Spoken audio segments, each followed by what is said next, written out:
नमस्कार। मैं Manoj Khandelwal. Life with Khandelwal परिवार में आपका स्वागत है।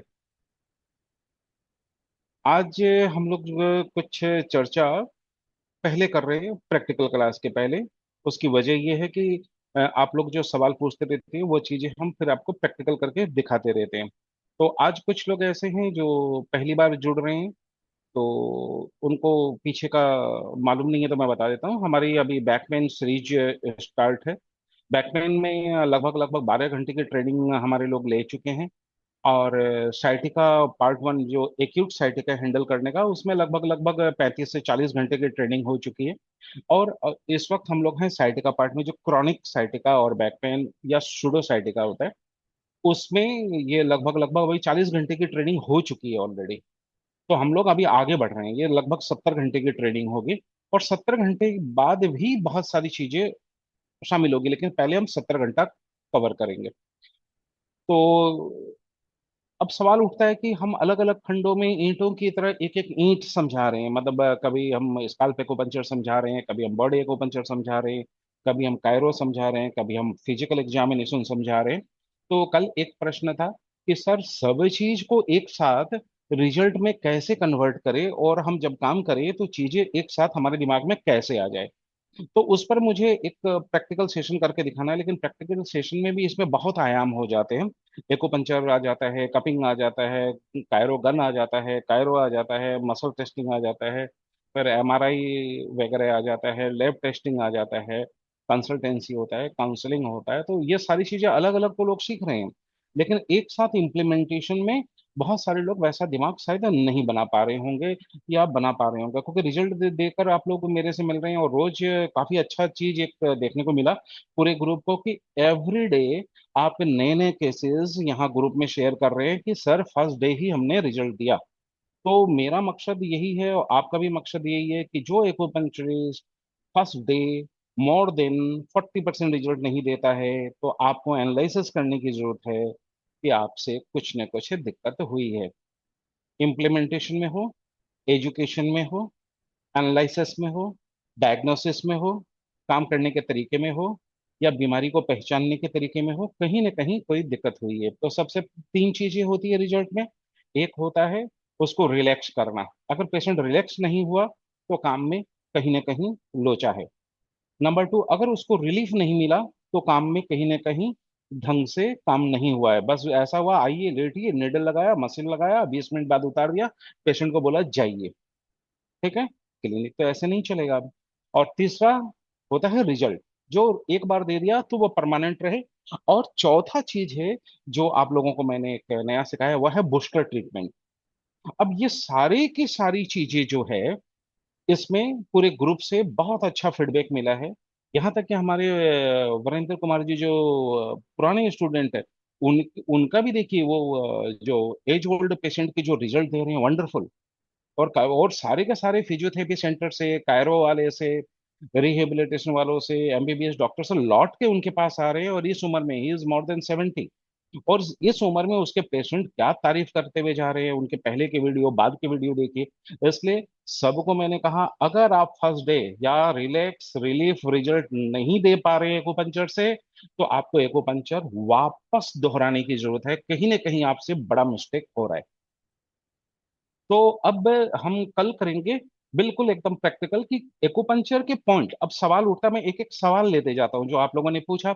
अब नए लोग हैं, उनको पता नहीं कि मैं क्या आंसर दूंगा और क्या प्रैक्टिकल करूंगा, तो उनकी भूमिका का आज क्लास बना देता हूँ, ताकि कल जब कुछ भी हो तो आपका दिमाग इस बात की गवाही दे दे कि यह क्यों हो रहा है।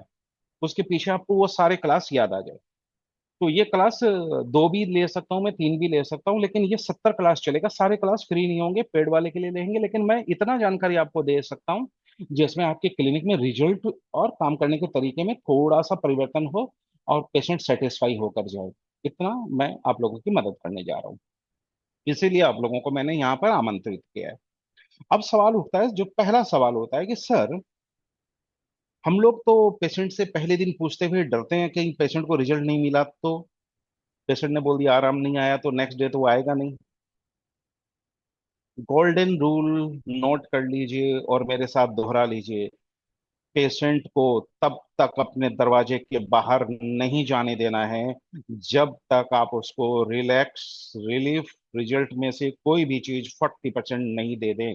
आप अपने काम की कमियों को दूर कीजिए, और यह संभव है। लगातार हमारे ग्रुप के लोग आपको ऐसा रिजल्ट दिखा रहे हैं एवरी डे। और एक दो नहीं, रोज 20 से ज्यादा केसेस सॉल्व हो रहे हैं, और सबके क्लिनिक, जिनके क्लिनिक बंद पड़े थे वो खुल गए, होम विजिट बढ़ गए। और आपने देखा लोग अब इन्वेस्ट कर कर कर क्लिनिक खोल रहे हैं, 15 लाख से 20 लाख 40 लाख रुपए तक पहुंच गए।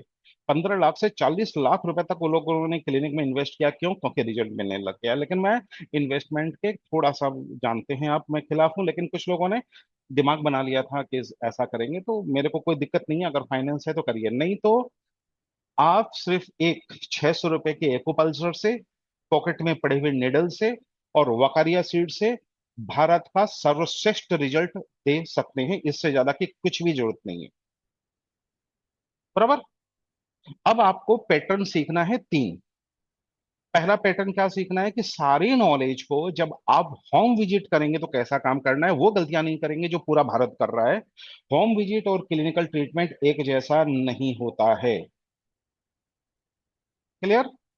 होम विजिट के तरीके बिल्कुल अलग होते हैं, उसके अपरेटस अलग होते हैं, उसका काम करने का टाइमिंग अलग होता है, और काम करने का तरीका अलग होता है। ये हुआ नंबर वन।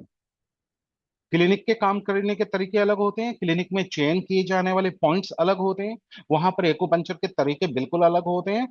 होम विजिट का और क्लिनिक का काम करने का तरीका बिल्कुल 360 डिग्री जुदा है। ये बातें आपको समझ में आ गया। और तीसरा आयाम है वर्चुअल क्लिनिक। आप सबको सेट करना है। बिना वर्चुअल क्लिनिक के अब जिस ढंग से ट्रैफिक की समस्या है, डिस्टेंस की समस्या है, आने जाने की समस्या है, और एवरीडे आने की समस्या है, उसको दूर किए बिना आप बहुत ज्यादा सक्सेस नहीं हो पाएंगे। तो वर्चुअल क्लिनिक आपके पास होना चाहिए, तो उसकी भी ट्रेनिंग हो गई। अब आते हैं हम चीजों को समझते हैं। समझ लीजिए, अब आपने कहा कि सर पेशेंट हमारे दरवाजे पे आया, अब वो आते ही तीन चार सवाल करता है, फीस कितनी है, ठीक कर दोगे क्या? तो ये सारे विस्तार से मैंने आपको आंसर दे दिया। नेवर एवर से योर फीस विदाउट ट्रीटमेंट। बराबर। ये बातें मैं आपको बहुत विस्तार से 1 घंटे में समझा चुका हूँ। सिंपल वर्ड कहना है, आप यहाँ इलाज के लिए आए हैं, इलाज लीजिए। पैसे हों तो दे दीजिएगा, नहीं हो तो कोई दिक्कत नहीं। मेरा काम आपको आपकी बीमारी से निजात दिलाना है या आपकी मदद करना है, बस बात खत्म। बराबर। ये चीज मैं आपको याद दिला रहा हूं क्योंकि ये सारी चीजें कंसल्टेंसी के दौरान होगी। इसके बिना आप आगे नहीं बढ़ेंगे। ये तीन सवाल आपको जूझने पड़ेंगे। रिजल्ट मिलता है क्या? आपने ऐसा रिजल्ट दिया है क्या? कितने दिन में रिजल्ट मिल जाएगा? गारंटी देते हैं क्या? कितना पैसा लगेगा? कब कब आना पड़ेगा? रोज आना पड़ेगा क्या? सुबह आना होगा या शाम को आना होगा? ठीक है, घर में सोच के पूछ के बताता हूँ या बताती हूँ। ये सारे के आंसर मैं आपको बहुत डिटेल में 4-5 घंटे में दे चुका हूँ। तो ये पैरामीटर तोड़े बिना आप सक्सेसफुल क्लिनिक नहीं चला सकते। 100% कन्वर्सन होना होगा। याद रखिएगा कि मेरे पास तो 50 इंक्वायरी में मैं 10 कन्वर्ट करता हूँ, 20 कन्वर्ट करता हूँ, नहीं चलेगा। 100 के 100 आपके क्लिनिक में सिर्फ इसीलिए आए हैं क्योंकि वह आपसे इलाज कराना चाहते थे, लेकिन वहां से लौट के इसलिए जा रहे हैं कि आपने उनको उनके तरीके से सेटिस्फाई नहीं किया। नहीं तो आपके क्लिनिक क्यों आए थे वो? बराबर।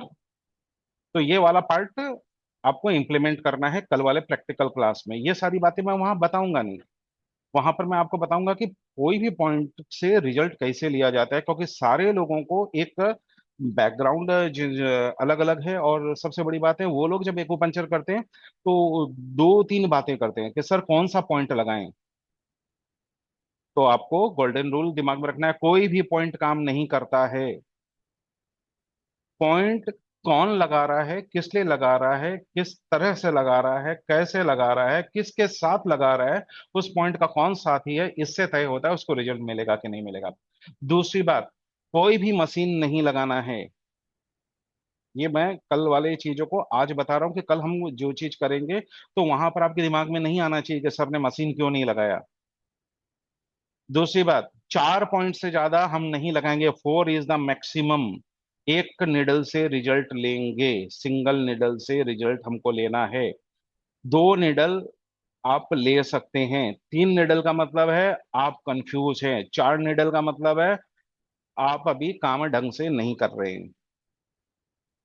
5वां निडल आप लगा रहे हैं तो इसका मतलब आपको सारे कोर्स वापस सीखने की जरूरत है। बराबर। पेशेंट रिजल्ट के लिए आया है, वो प्रोटोकॉल के लिए नहीं आया है कि इन्फ्लुएंशियल पॉइंट लगाएं, डिजिटल पॉइंट लगाएं, लोकल पॉइंट लगाएं। सब पॉइंट की जरूरत होगी समय आने पर। क्यों? वो 20 दिन आएगा आपके पास, और 20 दिन में पॉइंट रिपीट नहीं होंगे। ये दूसरा गोल्डन रूल दिमाग में रखिए। जो गलतियां हो रही है वो मैं कर रहा हूँ और बता रहा हूँ कि जो पॉइंट आज लगा दिया कल वो पॉइंट नहीं लगेगा। पूरा भारत सेम प्रिस्क्रिप्शन से एवरीडे ट्रीटमेंट दे रहा है, और उनके रिजल्ट से आप अपने रिजल्ट की तुलना कर लीजिए। मुझे रिजल्ट चाहिए, बस बात खत्म। पेशेंट बहुत पैसा दे रहा है, पैकेज में बात कर रहे हैं, और पैकेज इस वक्त भारत में 10,000 से लेके 30,000 रुपए तक के हैं। जो आदमी 10,000 से 30,000 देगा उसको रिजल्ट देना होगा। बराबर। नंबर 3, आपका क्लिनिक महंगा नहीं होना चाहिए, लेकिन क्लिनिक साफ सुथरा होना चाहिए। पेशेंट को लेटाने का तरीका पता होना चाहिए, आपके काम करने का तरीका आपको मालूम होना चाहिए, और सूथिंग एटमॉस्फेयर होना चाहिए। महंगा से इलाज नहीं होता है, अच्छा और साफ सुथरा। बराबर। ये हो गई भूमिका की बात। ये पार्ट आपको हमारे वीडियो पुराने देखकर आना है। अब मान के चलिए आपके क्लिनिक में रोगी आया। कभी भी जो रोगी के साथ हम लोग क्या करते हैं, लेटिए। अच्छा, आप किस लिए हैं? घुटना दर्द है। पेशेंट बस इतना बताता है घुटना दर्द है। हम पेशेंट को कहते हैं लेटिए। आप 10 15 20 निडल लगा देते हैं, मशीन उठाते हैं, स्टार्ट कर देते हैं, और उनको कहते हैं मशीन बंद हो तो हमें आवाज दे दीजिएगा। तो मशीन बंद होता है, आवाज दे देते हैं, आप निडल हटाते हैं और पेशेंट को कहते हैं कल आइएगा। ये ट्रीटमेंट नहीं है। नंबर 1। नंबर 2, पेशेंट को अब स्टेप बाय स्टेप बताना चालू कर रहा हूं मैं। पेशेंट आएगा, आपको अपने लेफ्ट में उसको बैठाना है अगर आप राइट हैंड वाले हैं तो। अगर आप लेफ्टी हैं तो उसको राइट हैंड में बैठाएंगे, सामने नहीं बैठाएंगे। ये मैं याद दिला रहा हूँ, जो जो चीजें आपको सिखाई गई है वो याद दिला रहा हूँ, और नए लोग इसको लेसन कर ले और इसको इम्प्लीमेंट कर ले। इसके पीछे के लॉजिक को एक बार के लिए भूल जाएं, जस्ट इम्प्लीमेंट इट। दूसरी बात, फर्स्ट डे पेशेंट का आप जो काम करेंगे वह क्या करेंगे? वह करेंगे कंसल्टेंसी। पहले दिन जब भी पेशेंट आता है तो 5 6 चीजें होगी। हर एक्यूपंक्चरिस्ट को वो चीजें क्या करनी है कमर दर्द के मामले में वो मैं आपको बता देता हूँ। कभी भी पेशेंट के साथ आए हुए आदमी को आप बाहर जाइए नहीं बोलना है। यह एक कॉमन चीज है जो मैंने काफी देखा है। पेशेंट को यहाँ छोड़िए, आप बाहर जाइए। याद रखिएगा, third party approach is the best approach. आपको पेशेंट से ज्यादा इज्जत उनको देनी है जो उनके साथ आए हैं। क्यों? बाहर निकलते ही पेशेंट उसी से पूछेगा कराना चाहिए क्या, क्या बोलता है, और वो आपका हाँ ना बताएगा, पेशेंट नहीं बताएगा। पेशेंट तो 3 चीजें पूछेगा। यहाँ दूसरे पेशेंट नजर नहीं आ रहे, और कोई पेशेंट को रिजल्ट मिला है तो पूछ लेते हैं। ठीक है, ये पैसा तो बहुत ज्यादा बोल रहा है, इतने दिन कौन आएगा, एक दिन करा के देख लेते हैं, ये पेशेंट का दिमाग बोलता है। और साथ आने वाले का दिमाग बोलता है तुम बीमार है, तुमको इलाज की जरूरत है, इलाज करा। डॉक्टर अच्छा है या बुरा है वहां फैसला करता है। क्लियर?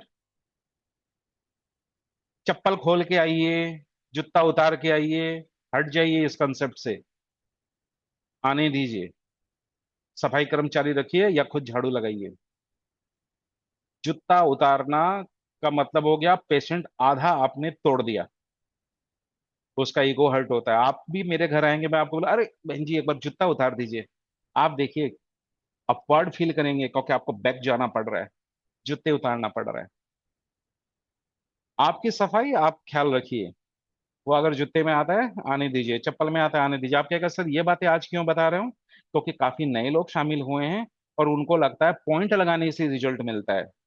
जब पेशेंट की आत्मा मौजूद नहीं, पेशेंट का दिल मौजूद नहीं, पेशेंट का दिमाग मौजूद नहीं, वो कन्वर्ट ही नहीं होगा। रिजल्ट किसको दोगे? लेटेगा तब तो दोगे। पैसे किससे लोगे? नेक्स्ट डे आएगा तब तो लोगे। आपने तो सारे दरवाजे बंद कर दिए नेक्स्ट डे आने के। आप समझ रहे हो ये बातें मैं क्यों याद दिला रहा हूँ? इसलिए याद दिला रहा हूँ कि ये मिस्टेक नहीं करने हैं आपको। और थर्ड, 5 रुपए में पानी की बोतल मिलने लग गई है, छोटे छोटे आ गई है, पास में रखिए और पेशेंट को पिलाना सीखिए। पानी कहाँ है? बाहर है जी, ले लीजिए। नेवर। खुद उठिए, पानी की बोतल पकड़िए और पेशेंट का ढक्कन खोल के पेशेंट के हाथ में दीजिए। काम करना सीखिए। पैसे दौड़ के आएंगे। और नहीं आएंगे तो मैं सबको मौका दे चुका हूं, अपने क्लिनिक में एक दिन तो बैठने दीजिए। और दिखा भी चुका हूं। और लोग कर भी रहे हैं। 5 रुपए में कुछ नहीं बिगड़ता है। ठीक है। अब आते हैं इस बातों से परे, कि कल के क्लास में हम मान के चल रहे हैं कि एक रोगी आया, उसको एक कमर दर्द है, सिंपल में लेकर चल रहा हूं। और दूसरा क्वेश्चन को इसके साथ अटैच कर रहा हूं जो आपने पूछा। मैंने आपको सिखाया था स्काल्प एक्यूपंक्चर की वो सारे पॉइंट जिसको लगाने से अच्छे रिजल्ट मिलते हैं। और आपने पूछा सर ये पॉइंट लगा देंगे तो रिजल्ट मिल जाएगा, तो मैंने कहा था नहीं मिलेगा। तो आपका सवाल ये था कि सर आपने अभी अभी सिखाया कि ये पॉइंट लगाने से रिजल्ट मिलता है, और मैं आपसे पूछ रहा हूँ कि सर ये पॉइंट लगाएंगे तो रिजल्ट मिल जाएंगे, आप कहेंगे नहीं मिलता है। ऐसा क्यों? ऐसा इसलिए कि कोई भी पॉइंट रिजल्ट नहीं देता है। पॉइंट से रिजल्ट लेना होता है। समझ लीजिए एक एग्जाम्पल जो आपको दिया वही मैं नए लोगों को दे देता हूँ, कि आपके घर एक आदमी नौकर आया और उसने कहा मैं सब काम जानता हूँ, आप जो बोलेंगे मैं कर दूंगा। बोला नाश्ते में क्या आइटम आता है? बोला मेरे को बहुत सारे आइटम आते हैं। अब सुबह अगर आपसे वो पूछे, उसको बुला, बोला एक काम कर, तो बोला था तेरे को सब कुछ आता है, चल सब कुछ बना। क्या वो बना पाएगा? वो कभी नहीं बना पाएगा। आपको बोलना होगा मेरे को डोसा दो, मेरे को इडली दो, मेरे को परोठा दो, वो बना देगा। आप बोले नहीं तुमने कहा था तुमको सब कुछ आता है, तुम चल सब कुछ बना के दिखा। कभी नहीं होगा ऐसा। दूसरी बात, ज्यादा निडल क्यों नहीं लगाना? मैं एग्जांपल बताता हूँ। आपके घर में फिर एक नौकर ही है जिसको आप बैठे, आपने कहा कि एक काम करो चाय बना के लेकर आओ। इतने में आपके साथ एक मेहमान बैठा, बोला अरे भाई चाय छोड़ो तुम कॉफी लाओ। और ये पास में ही आपका बेटा बैठा, बोला एक काम करो ऑरेंज का जूस बनाओ। इतने में आपकी बीबी आ गई, क्या करते हो? गर्मी का टाइम है, मट्ठा बनाओ। अब बताइए, ये 5 इंस्ट्रक्शन उससे कुछ करवाएगा? नहीं कराएगा। वो सबका चेहरा देखेगा। जब आप बहुत सारे निडल और बहुत सारे मेरिडियन का इस्तेमाल कर लेते हैं, तो यही खेल बॉडी के साथ होता है, बॉडी कंफ्यूज हो जाता है और वो रिजल्ट नहीं देता है। और यही कारण है कि फर्स्ट 2 डे आपको बहुत अच्छे रिजल्ट मिलते हैं, और उसके बाद बोलते हैं सर पहले 2 दिन तो आराम आया, उसके बाद सर 15 दिन हो गए पेशेंट को आराम नहीं आ रहा है। क्यों? क्योंकि खेल आपने ही खराब किया। पॉइंट में तो दम था, काम करने के तरीके में दम नहीं था। बराबर। बॉडी को कंफ्यूज नहीं करना ही सबसे बड़ा एक्यूपंक्चरिस्ट का काम है। बॉडी खुद रिजल्ट, अच्छा एक बात बताइए, रिजल्ट कौन दे रहा है? आप दे रहे हैं क्या? नहीं, बॉडी दे रहा है। सेल्फ हीलिंग कैपेसिटी से तो हम काम कर रहे हैं। तो सेल्फ हीलिंग के लिए बॉडी में आदेश देना होगा आपको। और दूसरी बात, आपने स्टमक 36 लगाया। स्टमक 36 का क्या एक ही रोल है क्या? नहीं, उसके 50 रोल है। अब बॉडी को कैसे मालूम पड़ेगा कि आपने किस इंटेंशन से स्टमक 36 लगाया? कैसे मालूम पड़ेगा बताइए? तो बॉडी तक संदेश भेजना होगा आपको कि भैया मैंने स्टमक 36 इस प्रयोजन के लिए लगाया। तो कल आपको ये बारीकियां कल देखनी होगी प्रैक्टिकल में। वहां पर मैं इतना एक्सप्लेनेशन आपको नहीं दूंगा, हिंट दूंगा। बराबर।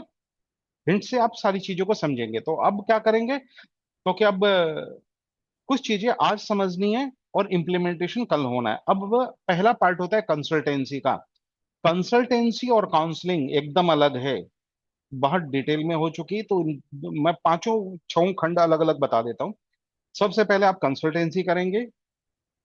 जो भी पेशेंट अपनी समस्या बोलते हैं उसको नोट डाउन करेंगे। याद रखिएगा, एक्यूपंक्चर हो, फिजियोथेरेपी हो, कुछ भी थेरेपी हो, प्रिस्क्रिप्शन 3 साल के आपके पास होने होंगे, ये लॉ है। तो आप बकायदा जो भी प्रिस्क्रिप्शन उसकी लिखेंगे, उसकी टर्मिनोलॉजी मेडिकल भाषा में ही होगी। वह सारी बात मैं साथ साथ में आपको सिखाते गया हूँ। तो वहां पर कंसल्टेंसी में पेशेंट का विवरण आपको क्या क्या लेना है, वह चीजें होनी चाहिए उसमें। बराबर।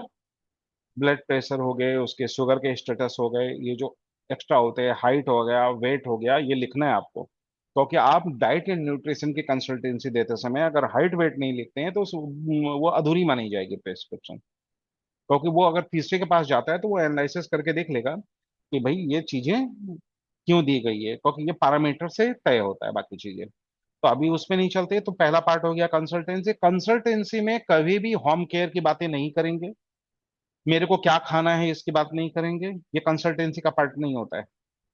कंसल्टेंसी का पार्ट ये होता है आप क्यों आए हैं उस पर डिस्कशन, आप यहाँ क्या इलाज कराएंगे उस पर डिस्कशन, कितना पेमेंट लगेगा ये बात वो पूछेगा आपसे, उसके बारे में आपको तरीके बताए गए हैं उस पर डिस्कशन, और उसका फिजिकल एग्जामिनेशन। बराबर। इसलिए आपके रूम में एक बेड फिजिकल एग्जामिनेशन का होना होगा, और पेशेंट के साथ आए हुए आदमी के सामने फिजिकल एग्जामिनेशन करना है, अलग से नहीं। बराबर। चैम्बर जो लोग नहीं बनाए हैं मत बनाइएगा, भयंकर मुसीबत में पड़ेंगे। नकल करके काम मत कीजिए, ओपन स्पेस का यूटिलाइज एक्यूपंक्चर क्लिनिक में कीजिएगा। तो ये हो गई कंसल्टेंसी की बात। उसके बाद कंसल्टेंसी के बाद पेशेंट की बातें सुनना है, नोट करना है, उसकी रिपोर्ट नहीं देखनी है। लोग तुरंत रिपोर्ट देखते हैं आप उसकी रिपोर्ट को रखिए साइड में, और पहला वर्ड कहिए, अगर आप इन रिपोर्ट के आधार पर ठीक हो गए होते तो मेरे पास नहीं होते। Number one. दूसरी बात, मुझे आप बहुत तकलीफ में आए हैं, मेरे पे भरोसा करके आए हैं, तो मुझे अपने तरीके से पहले ये जानकारी जुटानी दीजिए कि आपको समस्या क्या है। बाद में मैं आपकी भी सुनूंगा और रिपोर्ट भी देखूंगा। ये काम होगा आपका दूसरा। तीसरा काम होगा फिजिकल एग्जामिनेशन। आप क्या क्या करेंगे, लगभग लगभग पेशेंट के चाल से और फिजिकल एग्जामिनेशन से आप 50 से 60% पेशेंट का डायग्नोसिस कर लेंगे, वो क्यों आया है आपके पास। पेशेंट यहाँ पर आपसे प्रभाव होता है या नहीं होता है, यहीं पे खेल बनता है। अगर समझ लीजिए 5 एलोपैथी डॉक्टर ने उसको कहा कि आपका ऑपरेशन होगा, और आप कहेंगे नहीं नहीं ये तो आराम से, कोई इसमें टेंशन वाली बात नहीं है, हमने उसका ठीक कर दिया, उसका ठीक कर दिया, उसका ठीक कर दिया, ये सारे लैंग्वेज होते हैं हमारे इकोपंचिस्ट के। तो ये तो ऐसे ही बोलते हैं, पैसा कमाने के लिए बोलते हैं, ये तो सर्जरी उन्होंने धंधा बना रखा है। Never use this type of words. आप कहिए अगर उन्होंने बोला है तो आपको आवश्यकता है। लेकिन चलिए, हम आपकी मदद करते हैं, देखते हैं कि आप जब तक यह फैसला ना कर लें कि आपको ऑपरेशन कराने की जरूरत है, और आपका डॉक्टर यह ना बोल दे आपको, सर्जन, कि बहुत इमरजेंसी है तत्काल कराओ, तब तक के लिए कुछ करते हैं। सही जानकारी हो गई, पेशेंट को भी बात समझ में आ गई, और आपके ऊपर में कोई लीगल बातें नहीं हुई और कोई भी अव्यवहारिक बात नहीं हुई। बराबर। अब क्या करेंगे हम, फिजिकल एग्जामिनेशन फिजिकल बेड पे करेंगे। उस पर ट्रीटमेंट नहीं, एग्जामिनेशन दिया जाता है। इमरजेंसी में अगर बाई चांस आपके पास बेड खाली नहीं हो, तभी आपको उस बेड पे ट्रीटमेंट देना है। वो नेट एंड क्लीन, धुला हुआ, साफ, और कमरे में सुगंध आना चाहिए, ये कंपलसरी है कंसल्टेंसी के दौरान। आप कहेगा सर कंसल्टेंट क्या लेना देना, करके देख लीजिए, आपको खुद अच्छा महसूस होगा। ठीक है। आपके पर्दे कितने दिन पहले धुले थे, लोग अभी दिवाली में धोने जा रहे हैं, एवरी मंथ आपके पर्दे धुलने चाहिए। बेडशीट कवर एवरी डे हटने चाहिए, एवरी डे। मैं तो हर पेशेंट पे हटाता हूँ। मैं तो आपसे एवरी डे की बात करता हूँ। 10 रुपए तो खर्चा करना होगा आपको। अब आगे कंसल्टेंसी के बाद physical examination. Physical examination number one test होता है पेन स्केल टेस्ट। ये आप दो प्रकार से कर सकते हैं। अगर आपके पास आपकी दीवार पे वो स्केल, पेन स्केल लगा हुआ है तो वेल एंड गुड है, या फोटो स्टेट अपने टेबल पे रख लीजिए, या फिर आप उससे एक हाइपोथेटिकल क्वेश्चन में भी पूछ सकते हैं, आपको 100 में से कितना प्रतिशत दर्द इस वक्त हो रहा है। वो बताएगा इतना प्रतिशत दर्द हो रहा है। किस कंडीशन में दर्द हो रहा है, तो कहेगा सर मैं झुकता हूं तब दर्द होता है, बैठ के उठता हूं दर्द, को एक कंडीशन बताएगा। दोनों का स्कोर नोट करेंगे। ये हो गया नंबर वन आपका।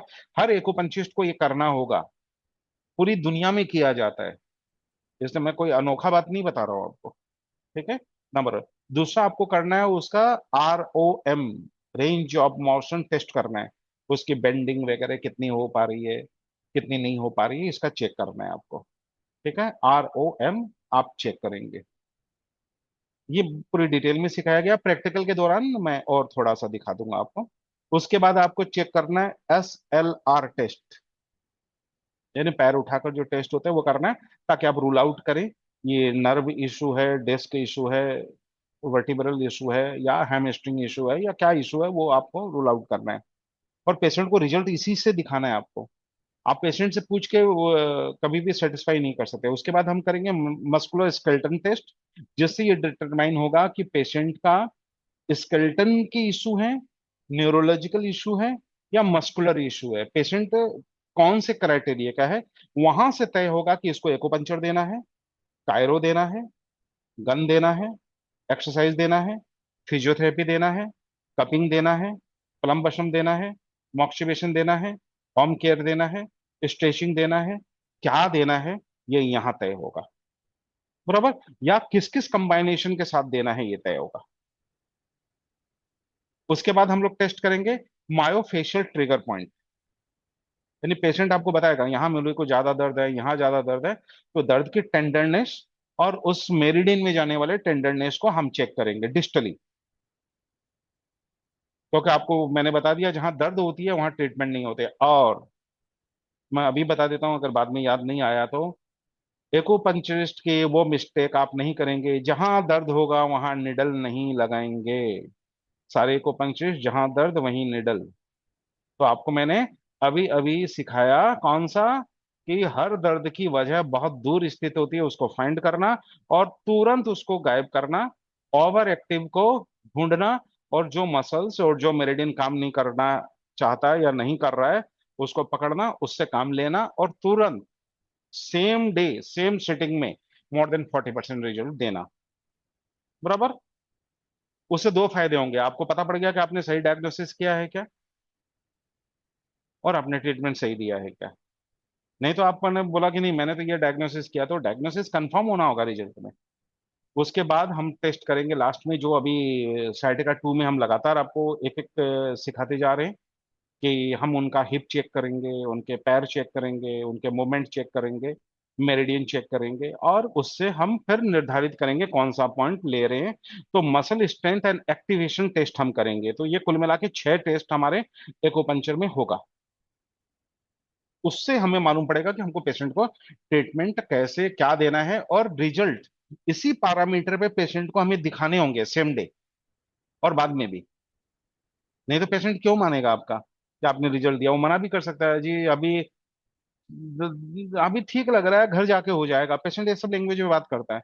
आप पूछेंगे कैसा लग रहा है, तो कहेगा हाँ अभी थोड़ा तो ठीक लग रहा है, लेकिन घर जाके हो जाएगा। तो वो दूसरी दूसरी बात करेगा, वो बात को छोड़ के दूसरी बात करेगा। आपका काम होता है, पेशेंट आपके क्लिनिक में जिस कंडीशन में आया उस कंडीशन में आप उसको रिजल्ट दे के दिखाएंगे, और मेडिकल पैरामीटर के अनुसार। हो गया। अब चलते हैं हम। अब आएंगे यहाँ पर, उसकी बातें सुनेंगे, और उसके मेडिकल टेस्ट जो करा कर आया है उसका अवलोकन करेंगे। उसमें दो प्रकार के टेस्ट होंगे, एक ब्लड टेस्ट होंगे और एक MRI और एक्सरे वाले रेडियोलॉजिकल टेस्ट होंगे। अब यहाँ देखेंगे, और पेशेंट को आप पहले ही प्रिस्क्रिप्शन अब तक बना चुके हैं कि आप क्या क्या दिक्कत है, और उस चीज को बोले कि देखिए मैंने ये बोला, आपकी रिपोर्ट ये बात बता रही है, मैंने ये एक अंदाजा लगाया, ये रिपोर्ट में कंफर्म हो रहा है। मेरा ये अंदाजा अभी कंफर्म नहीं हुआ, चलिए इसको हम एक बार ट्रीटमेंट लेते हैं 2-4 दिन। अगर जरूरत पड़ी तो मैं एक टेस्ट कराने की सोचूंगा, फिलहाल नहीं, फिलहाल एक बार हम इसी से काम चलाएंगे। बराबर। तो आपका जो मेडिकल टेस्ट हम शुरू में जो देखते हैं वो नहीं देखना, बाद में देखना। और पेशेंट से शुरू में ही पूछता है, अच्छा किस लिए आए हैं, वो आपके यहाँ कोई नांगड़ खाने तो आया नहीं है, भजन करने आया नहीं है, बीमार है ठीक होने आया है। तो वो वर्ड पूछना ही नहीं है हमें। ठीक है। उसके बाद यहाँ पर अगर उसने काउंसलिंग कराई और वो रिजल्ट के लिए आपके पास आना चाहता है, तो यहाँ पर काउंसलिंग चालू करने के पहले आपको उसको बता देना है कि कंसल्टेंसी अलग है, काउंसलिंग अलग है और ट्रीटमेंट अलग है। तीन चीजों में अपने क्लिनिक को डिवाइड करेंगे। क्यों? कुछ लोग ऐसे होंगे कंसल्टेंसी कराकर घर चले जाएंगे और पूछ कर बताते हैं, बोलकर आएंगे, तो नेक्स्ट टाइम में आप उसको कहेगा कि जो आपका फैसला लेता हो उसको भी नेक्स्ट बार अपने साथ लाइएगा, क्योंकि फैसला लेने वाले को तो घर में छोड़ दिया, बीमार शरीर को लेकर आप आ गए। तो कंसल्टेंसी का चार्ज ले सकते हैं, और कंसल्टेंसी के चार्ज को हमेशा काउंसलिंग के चार्ज में एडजस्ट करना है। अगर आप 500 रुपये कंसल्टेंसी के लिए तो पेशेंट को कहना है, अगर आप बोलेंगे तो मैं काउंसलिंग कर देता हूँ, काउंसलिंग के 500 रुपये एडजस्ट हो जाएंगे, काउंसलिंग के मेरे 1200 रुपये। अ- अगर आप काउंसलिंग कराते 1200 में अगर ट्रीटमेंट लेते हैं तो ये 1200 रुपये भी आपके ट्रीटमेंट में से माइनस हो जाएंगे। ये दिमाग में रखिएगा। तो जिसको काउंसलिंग नहीं कराना है वो कंसल्टेंसी का दे के चला जाएगा, जिसको ट्रीटमेंट नहीं कराना है तो वो काउंसलिंग का और कंसल्टेंसी का दे के चला जाएगा, क्योंकि दोनों में आपके एक एक घंटे जाएंगे। तो अपने एक घंटे की कीमत पहचानिए। हम तो पूछने आए थे जी, हम तो जस्ट जानकारी लेने आए हैं। जब भी पेशेंट कहे मैं तो पूछने आया हूँ, जानकारी लेने आया हूँ, इसका दो मतलब तुरंत समझ जाइएगा। वो आपको कोई फीस नहीं देने वाला है, नंबर वन। नंबर टू, वो सारे अपने डाउट आपसे दूर करेगा, जो अभी तक इलाज कहीं करा रहा है वहां पर उसको जो डाउट हुआ है। जब भी पेशेंट इस टाइप की बात करे तो आपको निसंकोच उसको बोल देना है रजिस्ट्रेशन बाहर काउंटर पे करा लीजिए, आप अगर करते तो आप कर लीजिए, और अपनी फीस लेने के बाद ही जानकारी दीजिए। नहीं तो मोटी मोटी जानकारी जो भी है आप दे दीजिए। पेशेंट को नाराज नहीं करना। बहुत कारण होते हैं, उसके आर्थिक संकट हो तो उसको बोलिए ये काम कीजिए, नहीं इतनी जानकारी कुछ चली आइए, आपको पूरा ट्रीटमेंट ही देके छोड़ देते हैं। तो बिना ट्रीटमेंट दिए पेशेंट को नहीं जाने देंगे, चाहे वो पैसा दे या नहीं दे। सोना का दुकान में जाते हैं तो कुछ पिलाता है ना आपको, चाहे ले या नहीं ले। 50% सेल, औरतें कहती है कुछ पिलाया है, ले लो यार, कुछ तो ले लो, ये कान का ही ले लो। ठीक है, वो भी 1.5 लाख का होता है। ठीक है। तो ये दिमाग में रखना है, ये बड़ी इंपॉर्टेंट चीज है। अब आएंगे काउंसलिंग पे, तो काउंसलिंग पूरी डिटेल है। अब काउंसलिंग में आपका दो तीन चीजें आ जाएगी। एक आ जाएगी होम केयर के बारे में, एक आ जाएगा सेल्फ केयर के बारे में। दोनों एक नहीं है, सेल्फ केयर होम केयर एक नहीं है। होम केयर में उसकी सेवा करने वाले लोग शामिल होते हैं, और सेल्फ केयर में उसको क्या करना है क्या नहीं करना है वो चीजें शामिल होती है। बराबर। डू और डोंट सेल्फ केयर में जाएगा, और उसको निगरानी, उसका भोजन, उसकी तीमारदारी, ये काम होम केयर में होगा। समझ लो उसको मॉक्सिबेशन करना है तो होम केयर, इसलिए उसके साथ एक आदमी आना जरूरी है। अब आते हैं न्यूट्रिशन के बारे में। आप मेडिसिन जो ले रहे हैं पेशेंट का वो सारे नोट करेंगे, वो कौन कौन सी दवा ले रहे हैं, और दवा के बारे में आपको सब जानकारी दी जा चुकी है कि कोई भी ऑर्थोपेडिक सर्जन या न्यूरोलॉजिस्ट क्यों दे रहा है वो दवा। तो वो सारी दवा की जानकारी आपके पास होनी चाहिए, और पेशेंट को वो दवा तब तक नहीं बंद करना है जब तक उसका डॉक्टर बंद न कर दे, क्योंकि 50% पेशेंट अपनी दवा आपसे ट्रीटमेंट के दौरान खुद ब खुद बंद कर देंगे। तो इस पे आपको वॉच रखना आपका काम है, और उसके डॉक्टर पर उसका भरोसा कायम रहना चाहिए, और वो दवा की कोई खास जरूरत है इसलिए दी गई है ये पेशेंट को बताना है, क्योंकि डॉक्टर दवा लिखते समय इतना टाइम नहीं होता कि वो बताए ये सब। तो ये काम आपका है, और आपको हम बता चुके हैं कि कौन सी दवा क्यों दी जा रही है। तो पेशेंट को जागरूक करना, अवेयर करना, एजुकेट देना, ये आपका भी काम है। तो ये करेंगे तो पेशेंट अच्छा होगा। अब आते हैं हम लोग ट्रीटमेंट के पार्ट पे। अब समझ लीजिए कमर दर्द में हम जो शुरुआत करेंगे, जो सवाल हुआ था कि सर इसको हम रिजल्ट में कैसे कन्वर्ट करेंगे, तो अब स्काल्प का तो बता दिया, ऑरिकुलर आपका बाकी था। तो मैं चाहूंगा कि कुछ ऑरिकुलर के साथ ही स्काल्प को हम मैं मिला के सिखा देता हूँ, ताकि आपके पास स्टेप वन स्टेप टू दोनों रहे, क्योंकि ट्रीटमेंट देते समय हम लोग हमेशा प्लान ए, प्लान बी और प्लान सी तीनों लेके चलते हैं। समझ लीजिए आपने स्काल्प एक्यूपंक्चर लगाया, रिजल्ट नहीं मिला, तो अब आप क्या करेंगे? आपके पास प्लान बी रहना होगा, आपके पास प्लान सी रहना होगा। आप एक साथ मिक्सअप नहीं कर सकते, इसलिए अभी हम मान के चलते हैं कि हम पेशेंट को ऑरिकुलर थेरेपी दे रहे हैं। अब ऑरिकुलर थेरेपी दो प्रकार के होंगे, एक होंगे वो जो एक्यूपंक्चरिस्ट दे रहे हैं, और एक वो होंगे जो लोग एक्यूप्रेशर वाले दे रहे हैं। एक्यूप्रेशर वाले वकारिया सीट से देंगे, और एक्यूपल्सर से देंगे, एक्यूपंक्चर वाले निडल से देंगे। लेकिन मेरी सलाह होगी एक्यूपंक्चर वाले को तीनों प्रयोग करने चाहिए। निडल से ज्यादा अच्छे रिजल्ट वकारिया सीड में है। तो जहां पे जो चीज अच्छी है वो लेना, ट्रिपल लॉक से लेना, वो कल हम आपके क्लास में आपको बताएंगे। प्लस उसके बाद हम करेंगे कायरो एक्यूपंक्चर। जिसमें समझ लीजिए अब कोई बैक पेन का आया है, हमने डायग्नोसिस वगैरह कर लिया, तो कल काफी लोगों ने हमसे पूछा था पुराने क्लास में कि सर एक बार वो सारे पॉइंट वगैरह दिखा देते आप जो आपने लगाए थे, तो वो पॉइंट हम इसके साथ शामिल कर लेंगे, ताकि आपकी वो नॉलेज हम कैसे इंप्लीमेंट कर रहे हैं वो साथ में आ जाएगा। बराबर। उसके बाद पेन का जो लोकेशन है उसके हिसाब से आपके पॉइंट कैसे थोड़ा बहुत उसमें चेंजेस होगा। अगर थोड़ा अप है तो आप कैसे एक्यूपंक्चर पॉइंट को बदलेंगे, अगर थोड़ा लो है तो कैसे बदलेंगे, अगर रेडिकुलोपैथी के साथ है तो कैसे बदलेंगे, पुराने हैं तो कैसे बदलेंगे, तो उस पर थोड़ा सा हम वहां पर चर्चा कर लेंगे। ऑरिकलर में ज्यादा करके हम लोग जो भी लेंगे वो एक एरिया लेंगे। तो याद रखिएगा, कुछ लोग जो पढ़ के आए हैं पॉइंट पॉइंट पॉइंट पॉइंट होता ही नहीं है। पहली बात, कान के ऊपर, सर के ऊपर, नाक के ऊपर, पेट के ऊपर पॉइंट नहीं होते, लोकेशन होते हैं और एरिया होते हैं। तो आप लोग एरिया के हिसाब से काम करेंगे। तो कल जो मैं बताऊंगा उसमें आपका पेशेंट एक्यूरेट हो सकता है, वैसा नहीं होगा। वो एक्यूरेट कैसे मापेंगे वो हम एक प्रैक्टिकल फिर वर्चुअल क्लिनिक से मैं जो चीज पढ़ाऊंगा आप वही चीज करेंगे। और उसमें क्या गलतियां हो रही है वो भी मैं साथ साथ में पकड़ के आपको दिखाऊंगा। समझ लीजिए मैंने कोई चीज आपको बताया कि ये 3 पॉइंट लगाइए, आपको लगा बस हो गया, सर ने दिखाया बिल्कुल हो गया।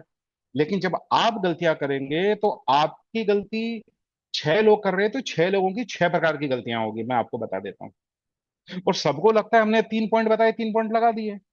लेकिन 3 पॉइंट जब लगाया जाता है ना तो उसी समय खेल बन जाता है। कैसे लगाया, कितनी जोर से लगाया, कैसे दबाव करके लगाया, कितना परफेक्ट लगाया, किस एरिया में लगाया। लोग पॉइंट के चक्कर में पड़े हुए हैं कि इस पॉइंट के ऊपर लगा दिया, रिजल्ट नहीं मिलेगा। आपको पॉइंट को पहले ढूंढना, फिर उससे बात करना, फिर उसको बुलाना, फिर उसको पुचकारना, फिर उसको 2 थप्पड़ लगाना, फिर भेज देना और बोलना दोबारा गलती किया तो इससे ज्यादा पीटूंगा। एक्यूपंचर का बस इतना ही काम है। ठीक है। तो कल इस प्रक्रिया से हम गुजरेंगे।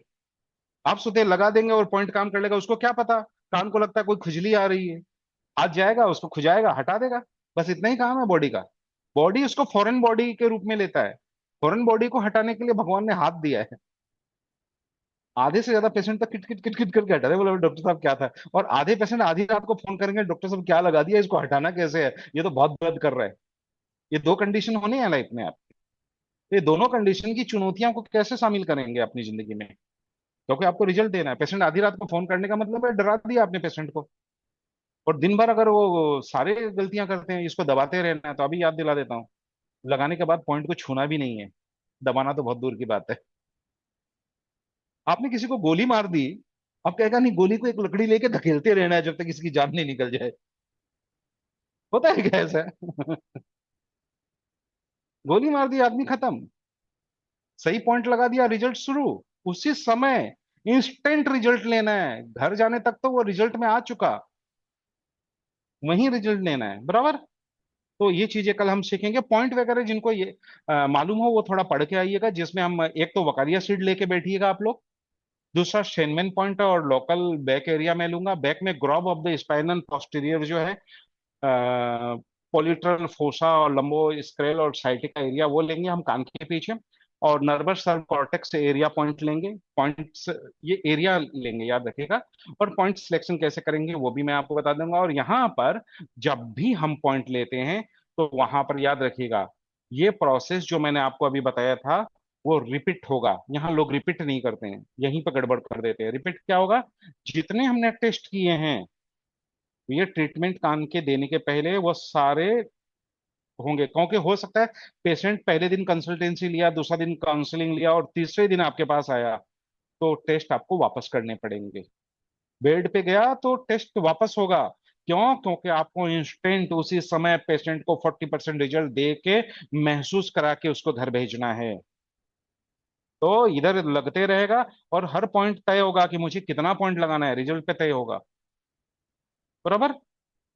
क्लियर।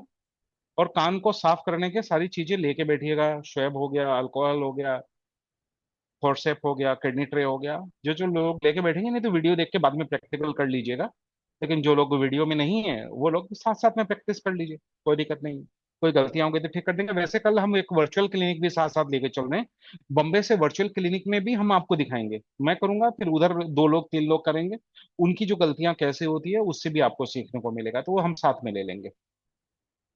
अब यहाँ पर वो सारे क्या चेक होगा, पेन स्केल चेक होगा, ROM वापस चेक होगा, SLR टेस्ट वापस चेक होगा, और ये सारे के सारे हम वापस मेजरमेंट करेंगे। और इसके बाद, इसलिए 2-3 बार जो ट्रीटमेंट होगा, याद रखिएगा, ट्रीटमेंट वन सिटिंग में नहीं होता है, ये 2-3 बार में होता है। तो पहले बार में समझ लीजिए उसने कहा मेरे को 10% आराम मिला, तो हमें क्या करना है, तो वो चीजें वापस रिपीट करनी है, और ये सारे टेस्ट हर बार होंगे। ये दिमाग में रखिएगा, जितनी बार पॉइंट इस्तेमाल होगा उतनी बार पॉइंट के बाद ये टेस्ट होंगे, क्योंकि पेशेंट की बातों का हम भरोसा नहीं करते हैं। ठीक है। और वहां से ही रिजल्ट तय किए जाते हैं। प्लस पेशेंट को महसूस होना होगा कि आप एक साफ सुथरे डॉक्टर हैं, इसलिए हाइजीनिक कंडीशन, हैंड सैनिटाइजेशन, कान का साफ करना, काम करने का तरीका, कॉटन डालने का तरीका, कॉटन हटाने का तरीका बिल्कुल प्रोफेशनल होना होगा। क्लियर। प्लस इसमें क्या क्या चीज लगेगा आपको, सबसे पहले हाथ साफ करनी है, ग्लव्स वगैरह पहनने की जरूरत नहीं है। 75% अल्कोहल होना चाहिए। यहाँ पर लोग गलतियां करते हैं, पानी मिला हुआ है, वो 10 रुपए वाला 20 रुपए वाला लेके आ जाते हैं, उससे कुछ नहीं होना है भाई साहब। प्योर वाला ले लीजिए, थोड़ा महंगा जरूर होता है लेकिन इतना भी महंगा नहीं होता है कि आपको तकलीफ हो। तो कान साफ करने का तरीका जो होता है वो सब आपको कल बताया जाएगा, कि हम रब क्यों नहीं करेंगे, कैसे उसको क्लीन करेंगे, क्लीन करना, क्योंकि कान बड़ा सेंसिटिव एरिया है। नीडल का प्रयोग कान में हम नहीं करेंगे, जो प्रेस नीडल होता है वो नहीं करेंगे। जब हमें रिजल्ट वकारिया से मिल रहा है, दाने हम नहीं लगाएंगे, इसलिए दाने लेके मेरे सामने मत बैठिएगा, मेरा BP हाई होता है। ठीक है, ये दाने से आपका भाव 10 रुपए 20 रुपए का बनता है। और क्लिनिक चला रहे हैं तो आपकी कंसल्टेंसी फी और आपका ट्रीटमेंट फीस जो है वो आपके काम करने के तरीके से मिल जाता है। तो वकारिया सीड मीन्स वकारिया सीड। उसके बाद जिम्मी को साफ करेंगे पेशेंट के सामने। किडनी ट्रे स्टरलाइज होना चाहिए। वकारिया सीड को छूने का तरीका, निकालने का तरीका बिल्कुल साफ सुथरा होना चाहिए।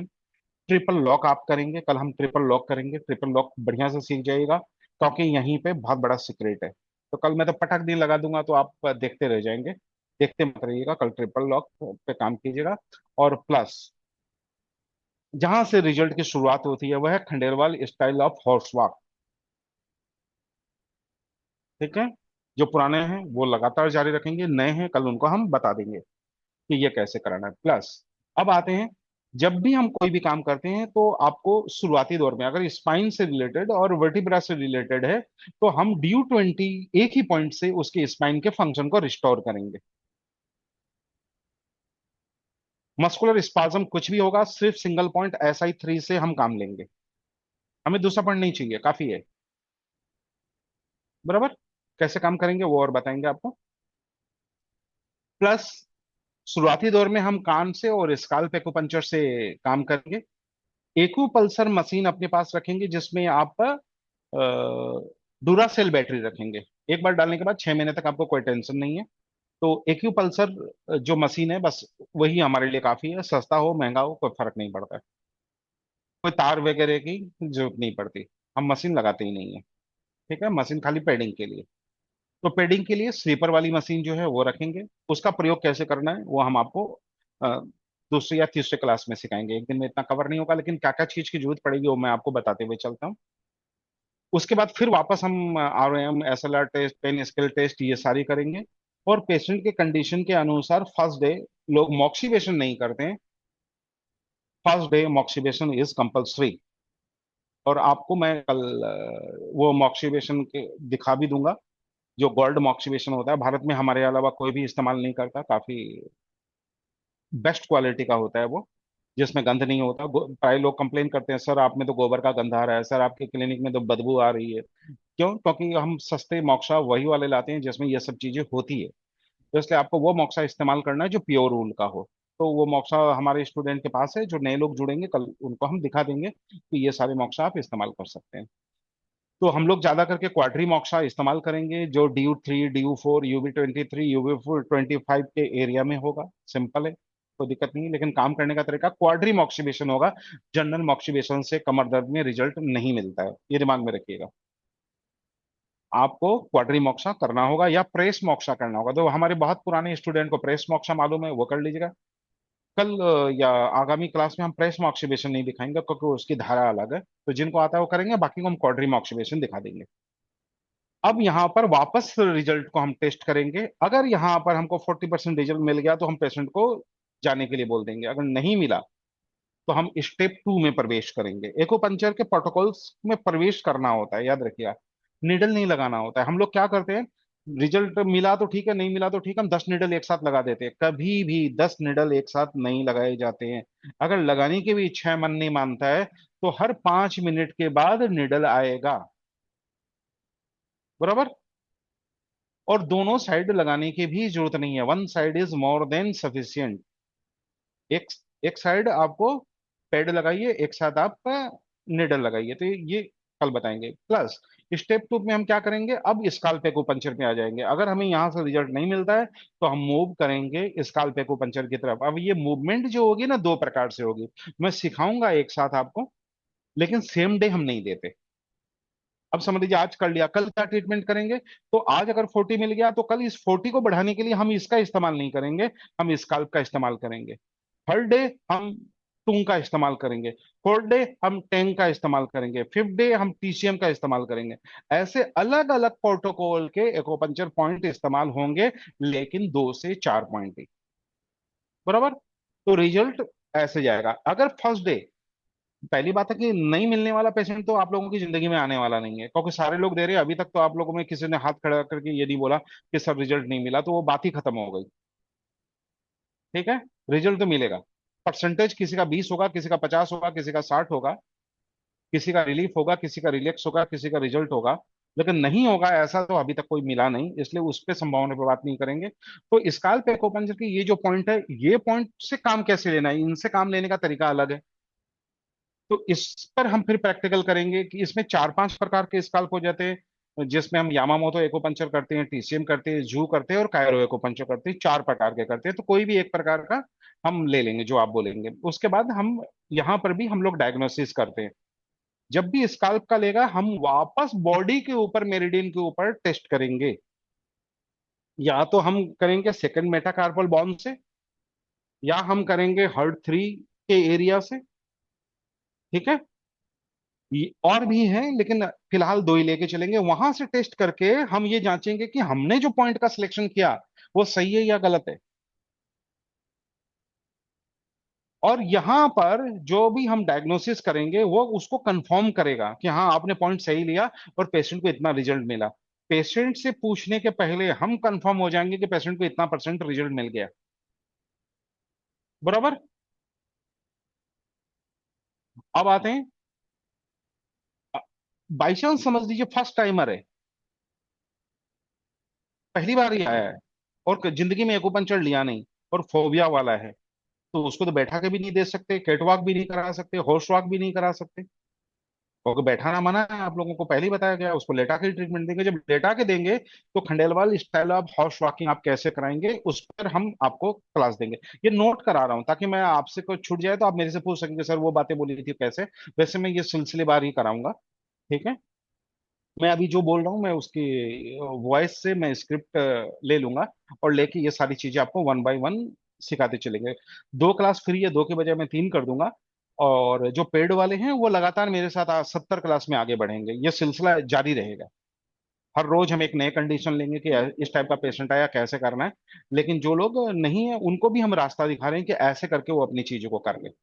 और निडल इंसर्शन जो होता है 5 चून और 1.5 चून का कैसे करना है, कहाँ करना है, उसकी बारीक जानकारी थोड़ी दूंगा, क्योंकि निडल के बारे में थोड़ा सा लोग या तो संजीदा नहीं है, या किसी किसी पॉइंट पे कुछ गलतियां करते हैं। उस गलतियों से दिक्कत हो सकती है, तो वो गलतियां क्यों नहीं करें। क्योंकि किताब की लिखी हुई बातें, जैसे आपने देखा होगा कि मैं ज्यादा करके किताब वाले पॉइंट का इस्तेमाल कम करता हूँ। मैं ज्यादा करके वो इस्तेमाल करता हूँ जो पूरी दुनिया में हो रहा है, और बड़े बड़े रिसर्च पेपर में और बड़े बड़े डॉक्टरों ने जो इस्तेमाल किया, मैं ज्यादा करके वही पॉइंट का इस्तेमाल करता हूँ। तो भारतीय सिलेबस में वो सारे पॉइंट बहुत बार नहीं मिलते हैं, लेकिन मैं आपको वो सारी चीज भी साथ साथ में सिखाते चलूंगा जिसमें अच्छे रिजल्ट है, और वो रिजल्ट हाथों हाथ देखना है आपको। इसके अलावा पेडिंग यहाँ पर आ जाएगा। तो जो चप्पल वाली मशीन है उस पे 4 पेड इस्तेमाल होंगे, याद रखिएगा, 2 पेड नहीं, 4 पेड। तो कौन सा क्वालिटी बेस्ट इस वक्त बाजार में है क्या नहीं है, 4 पेड कैसे बनाना बता दूंगा। और आगे चल के अभी आप लोगों का, कल कुछ लोगों ने फ्रोजन शोल्डर पे रिक्वेस्ट किया था, तो 8 पेड वाला कोई विशेष क्लास मैं कर दूंगा। उसमें आप सबको मैं फिर वापस से एक बार मौका दे दूंगा। तो कुछ एक रास्ता निकाल देंगे उसके लिए। ठीक है। लेकिन पैडिंग बड़ी जरूरी होती है। लो एंगल नीडल कैसे करना है, हाई एंगल नीडल कैसे करना है। और कुछ पेशेंट ऐसे होते हैं, जैसे कल एक ने पूछा था कि सर अगर बाई चांस स्टंट लगा हो तो हमको कैसे करना है, तो वो हाथ से फिर आपको कैसे उसमें ची डालना है। और याद होगा मैंने एक वीडियो दिया था कि ची बॉडी से लिया जाता है लेकिन बॉडी में ची दिया जाता है। फर्स्ट टाइम मैंने आपको दिखाया कि कैसे मेरी हाथ की ची पेनिट्रेट कर रही है। बोतल, सरसों के तेल के बोतल के ढक्कन में दिखाया, आप उसकी वाइब्रेशन को फील कीजिए। ठीक है, तो आपको ची उत्पन्न करना होगा और दोनों ची पे काम करना होगा, बॉडी की ची पे भी और खुद के फर्स्ट ची पे भी। तो इसलिए निडल को पकड़ना बड़ा जरूरी है ढंग से। तो आधे से ज्यादा लोग तो निडल पकड़ ही नहीं सकते ढंग से, लेते हैं ट्यूब पे लेके टक टक टक हथौड़ी मारने वाला खेल करते हैं, वहां दिक्कत हो जाती है। तो आपको निडलिंग थोड़ा सा ढंग का करना होगा, वो मैं क्लोज करके दिखा दूंगा आप लोगों को। और हाथ से भी थोड़ा सा ट्विस्ट करके देख ही लेना बड़ा जरूरी है। और जो ट्रीटमेंट होता है उसमें याद रखिएगा, जब भी हम एक्यूपल्सर देंगे तो एक्यूपल्सर का फार्मूला अभी बता देता हूँ, कल आप देखेंगे तो आप पकड़ नहीं पाएंगे। एक्यूपल्सर का फार्मूला सिंपल है। 2 सेकंड से लेके हम 10 सेकंड तक ये देते हैं। टाइमिंग जो होगा वो 23 मिनट से ज्यादा का पेशेंट के ऊपर में होगा, 40 मिनट्स की नीडल रिटेंशन होगी। और 5 मिनट का दो वाइब्रेशन के बीच में ब्रेक होगा। अगर आप एक नीडल को स्टिमुलेट कर दिए तो एक बार आप सारा कर दीजिए, उसके बाद जब वापस करने की जरूरत पड़ेगी वो 5 मिनट का बीच में इंटरवल होना होगा। और बॉडी पे जो 20 मिनट का ट्रीटमेंट होता है उसमें रिजल्ट नहीं मिलेंगे, 23 मिनट के टाइम बैरियर को तोड़ना होगा आपको रिजल्ट के लिए। लेकिन 40 मिनट तक आप पेशेंट को मशीन लगा के रखने की जरूरत नहीं है। अगर बॉडी को उस गति पे ला दिए आप जहां पर रिजल्ट मिलता है, तो 40 मिनट्स उसका प्रेजेंस क्लिनिक में होना है। इसीलिए हर पेशेंट आपके क्लिनिक में कम से कम 1 घंटा बिताएगा। अगर आप 1 घंटा नहीं देते पेशेंट को, आप न्याय नहीं कर रहे पेशेंट के साथ। 1 घंटा पेशेंट को लगेगा। बराबर। अब आते हैं इस फ्रीक्वेंसी के बारे में, प्राय लोग गलतियां करते हैं इसलिए मैं बता देता हूँ। लेंगे 2 पे दे देंगे, 3 पे दे देंगे, 4 पे दे देंगे। अब आपको पता ही नहीं कितने पे देना है, तो चलिए फार्मूला बता देता हूँ। Always start 1 by 1। Always start with low frequency. जितना लो फ्रिक्वेंसी होगा उतना डिप जाएगा, जितना हाई फ्रिक्वेंसी होगा उतना मस्कुलर लेवल पे काम करेगा। तो आपको क्या करना है, एक नंबर चाहे वो कितना भी ले पाता हो कोई दिक्कत नहीं है। पहले 1 नंबर का देंगे, फिर उसके बाद 2 नंबर का देंगे, फिर उसके बाद 3 नंबर का देंगे, फिर 4 नंबर का देंगे, ऐसे जितनी टॉलरेंस का। दूसरी बात, छूने का तरीका लोग ऐसे टच करते हैं, नहीं पूरा टच होना चाहिए। वो थोड़ा, क्योंकि सर झटका लगता है, पेशेंट को भी लगता है। पेशेंट को भी तो लग रहा है ना। आप डरेंगे तो पेशेंट आपसे ज्यादा डरेगा। इसलिए फुल बॉडी टच कंपल्सरी। होश वॉक कंपल्सरी, ये बहुत बढ़िया से कराना है। लोग है ना जैसे तैसे करा देते हैं, उनको लगता है बस चलाना ही तो है। नहीं, चलाना नहीं है, इसके पीछे का सीक्रेट है, वो रिवील करूंगा आपको। हर तरह का घोड़ा चाल नहीं चलेगा। घोड़ा भी अच्छा नस्ल वाला चाहिए। ठीक है। आप कहेगा सर घोड़े तो घोड़े होते हैं, घोड़ी घोड़ी होती है, घोड़ी के ऊपर किसी को भी बैठा दो। नहीं, घोड़ी के ऊपर बैठा हुआ आदमी दूल्हा लगना चाहिए, गधा नहीं लगना चाहिए। तो घोड़ा चाल की जो बारीकी है वो पकड़ना है। और सबसे बड़ी बात, निडल रिमूव करना लगभग लगभग लोगों को नहीं आता है। निडल रिमूव से रिजल्ट बनते हैं, निडल लगाने से ज्यादा रिजल्ट निडल रिमूव करने पर टिकता है। तो निडल रिमूव करना भी साथ में कल दिखाएंगे आपको। बराबर। उसके बाद कंप्लीट सेट आपके पास होना चाहिए, जिसमें cotton, swab, small kidney tray, बोतल, फोर्सेप, स्प्रे, हैंड सैनिटाइजर, ये सारी चीजें होनी है। और हर पेशेंट पे यह वापस रिपीट होगा। लोग क्या करते हैं, एक बार हाथ साफ कर लिए, 5 पेशेंट है, पांचों को लगा दिए। नहीं, आप एक बेड से दूसरे बेड, दूसरे पेशेंट टच होते ही सारी प्रक्रिया वापस होती है। ठीक है। उसके बाद होम केयर स्टेप नंबर 3 है, जब पेशेंट को छोड़ेंगे ऐसे ही नहीं छोड़ेंगे। उसको दो बातें बता के छोड़ेंगे। एक तो उसको बूस्टर ट्रीटमेंट कब कब लेने आना है। पूरा भारत बूस्टर ट्रीटमेंट नहीं देता है, बूस्टर ट्रीटमेंट देना है, नहीं तो पेशेंट कहेगा सर जब तक आपके पास आ रहा था तब तक तो आराम मिला, घर जाने पे दर्द वैसा का वैसा हो जाता है। ये कंप्लेन सुनते तो हो लेकिन कभी चेष्टा नहीं किया कि ऐसा कंप्लेन आता क्यों है और इसको रिमूव कैसे करना है। इसलिए बूस्टर ट्रीटमेंट पेशेंट का साथ साथ में बनाना है बिना किसी एक्स्ट्रा चार्ज के। अगर 20 क्लिनिकल विजिट कर रहे हो तो 4 बूस्टर ट्रीटमेंट सुरक्षित रख लेंगे, उसको 16 ट्रीटमेंट देंगे और 4 बूस्टर ट्रीटमेंट अपने हाथ में रखेंगे। उसके बाद होम केयर मोक्सा कौन सा करवाना है क्या नहीं कराना है, इस पर हम प्रैक्टिकल करेंगे और आपके क्वेश्चन के आंसर के हिसाब से देंगे। हर पेशेंट का थोड़ा कंडीशन अलग होता है, उसके हिसाब से इस पे चलेंगे। Plus home care exercise patient को सिखा के भेजेंगे। ये सारी चीजें होम केयर स्टेप पे, इसके बिना पेशेंट को नहीं जाने देना है। डायरेक्ट पेशेंट को कहिएगा मेरे पास आप 24 घंटे में से सिर्फ 1 घंटा रहते हैं, 23 आवर्स खुद के साथ रहते हैं, तो दर्द को घटाने और बढ़ाने का जिम्मेदार आपका स्वभाव, आपकी हरकतें हो सकती है। इसलिए वो चीजें करिए, हम पे डिपेंड मत रहिए। हम 1 घंटा मदद कर सकते हैं, अपने पास नहीं रख सकते आपको।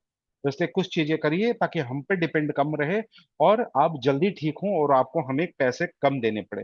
वैसे देगा वो उतना ही जितना उसको देना है, लेकिन आप ऐसा कहेंगे उसे। ठीक है। प्लस होम केयर सप्लीमेंट्स याद रखिएगा। बैक पेन में और साइटिका में लोग बंद कर देते हैं, वो रेगुलर ले रहा है कि नहीं ले रहा है, या लेने के बाद सब्स्टिट्यूट कौन से ऐसे हैं जो आप दे सकते हैं। जैसे विटामिन D3 के हैं, विटामिन B12 के हैं, life force energy drink, magical thali और डिटॉक्सिफिकेशन, ये आपको प्रेस्क्राइब करने होंगे। सारे रिजल्ट यही बनेंगे। आपका 50% रिजल्ट मिलेगा लाइफ फोर्स एनर्जी ड्रिंक से, और 50% जो बार बार वापस आता है, रिपीट होता है, वो बंद होगा मैजिकल थाली से। और उसकी क्लीनिंग प्रोसेस जो है डिटॉक्सिफिकेशन का, उससे आपकी ची का निर्माण होना शुरू हो जाएगा। Proper medication and regular checkup patient करा रहा है कि नहीं करा रहा है, ये सबसे पहले रिपोर्ट में देखेगा। जी 1 साल पहले दिखाया था, आराम नहीं आया, छोड़ दिया। बिल्कुल नहीं बोले कि फिर तो आप मेरे को भी छोड़ दोगे। ये दवाइयाँ जी हमने देखा था, पेन किलर था, मैंने नहीं लिया। तो ये सारे पेशेंट को एकदम प्रॉपर उसमें लेके आना है कि वो प्रॉपर दवाइयाँ खा रहा है कि नहीं खा रहा है। एक पेशेंट आएंगे प्रोलॉन्ग पीरियड वाले, एक आएंगे शॉर्ट पीरियड वाले, तो ये मॉनिटरिंग आपको करनी है। जिस चीज की बॉडी को जरूरत है वो जरूरत है, उसका रिक्वायरमेंट उसको पूरा करना होगा, चाहे दवाइयों से करे, चाहे डाइट एंड न्यूट्रिशन से करे, चाहे कोई चीज से करे, करना पड़ेगा। डिफिशियंट बॉडी रिजल्ट नहीं देगा या परमानेंट रिजल्ट नहीं देगा। उसके बाद वर्चुअल सेंटर की सुविधा आपको पेशेंट को देनी होगी। तो कैसे देंगे, कल हम लाइव दिखाएंगे इसको बॉम्बे के क्लिनिक से। तो वर्चुअल क्लिनिक की सुविधा पेशेंट को लगातार मिलते रहेगी। और आप जो हमारे पुराने स्टूडेंट हैं उन लोगों के लिए हम दिवाली के बाद ये वापस शुरू कर रहे हैं, क्योंकि आप लोगों के पेशेंट काफी हैं, तो उन लोगों को एक साथ बांधे जाए और पूरे भारत के थेरेपिस्ट उसकी मदद कर सके, तो उनके लिए हम प्रोग्राम स्टार्ट कर रहे हैं, ताकि आप लोगों के पेशेंट को भी वर्चुअल हेल्प मिले घर में बैठे हुए। तो हमारी तरफ से जो एक निशुल्क सुविधा है वो हम उनको देंगे। प्लस बूस्टर सपोर्ट आपके पास होने चाहिए, 4 स्पेशल सर्विस देने हैं। उसके बारे में डिटेल बताया जा चुका है, मैं हिंट वहां दे दूंगा। एक है मॉक्सिबेशन का, एक है हर्बल मसाज का, 2 ट्रीटमेंट हर्बल ऑयल मेरिडोनोलॉजी एंड रिफ्लेक्सोलॉजी का, जिसमें गन शामिल होगा। आप हाथ से करते हैं या गन से करते हैं, ये आपकी चॉइस है, मैं बता सब दिया हूं आपको। हर्बल और अरोमा ये दोनों शामिल होंगे। और प्लस मॉक्सिबेशन वैसा नहीं होगा जैसा अब तक करते आए हैं, वैसा ही होगा जैसा मैंने आपको सिखाया है। क्वाड्री मॉक्सा मसाज 1 घंटे का, बराबर। उसके बाद आपको सारे लोगों को एक चीज बता देता हूँ कि जो भी, एक सीक्रेट बता देता हूँ आज ही, अगर मैं वहां भूल गया तो दिमाग में रखिएगा। इसके बारे में कभी मैं अलग से क्लास करूंगा, मेरे को याद दिला दीजिएगा। आप लोग नोट कर लीजिए, मेरे को याद दिलाइएगा। एक होता है मिंगमैन, यानी DU4 को मिंगमैन कहते हैं। हम जब पेरेंट्स से एनर्जी लेके आते हैं ना, वो एनर्जी का स्राव होते रहता है। रीजनरेटिव डिसीज तब होती है जब मिंगमैन की एनर्जी कम हो जाती है। ये DU4 होता है, ये सिर्फ मॉक्सिबेशन पॉइंट है। और आपकी इम्यूनिटी का पॉइंट जो है वो रेन 4 रेन 6 है, ये मॉक्सिबेशन का पॉइंट। और ब्लड लेटिंग का पॉइंट UV40 है। लोग निडल करते हैं, अलग बात है। तो ये पॉइंट जो है पेशेंट को स्ट्रेंथ दिए बिना क्या होगा कि आपके रिजल्ट जो है 2-3 महीने में गायब हो जाएंगे। पेशेंट कहेगा 1 महीना तो ठीक रहा फिर आ गया। पेशेंट रिपीटेशन बंद करना होगा। और जो लोग अच्छे लोग हैं उनको पहले ही बता देना है कि आने वाली जिंदगी सुरक्षित करने के लिए ऑस्टियोआर्थराइटिस से आपको मिंगमैन के लिए आपको मेरे पास आना होगा। तो मिंगमैन की अलग से सुविधा आप लोग उनको देंगे DU4 मॉक्सिबेशन के। ये 1 घंटे का होता है, लेकिन पहले आपको थ्योरियां समझनी होगी इसके, क्योंकि पेशेंट को प्रभावित तब तक नहीं कर पाएंगे जब आप खुद प्रभावित नहीं होंगे, और खुद प्रभावित होने के लिए नॉलेज चाहिए, नॉलेज के लिए एक्सपीरियंस चाहिए। तो ये सारी चीजें की यात्रा करेंगे हम लोग आगे। तो ये मेरे को याद दे कि इसका एक स्पेशल कोर्स करा लीजिएगा मेरे से। ठीक है, अभी दिमाग में आ गया तो मैंने बोल दिया आपको। प्लस अब यहां से आते हैं कि सर हम क्या टीसीएम में एक्यूपंचर करेंगे? नहीं करेंगे। टीसीएम एक्यूपंचर की बारी तो अब आएगी। पहले रिलैक्स, फिर रिलीफ, फिर टीसीएम। ये जो 20 क्लिनिकल विजिट है, पहले 5-10 तो आपकी इसमें निकलेंगे, जो रेस्ट होगा उसमें टीसीएम एक्यूपंचर, या जो दो ट्रीटमेंट के बीच में गैप देंगे उसमें टीसीएम एक्यूपंचर आएगा।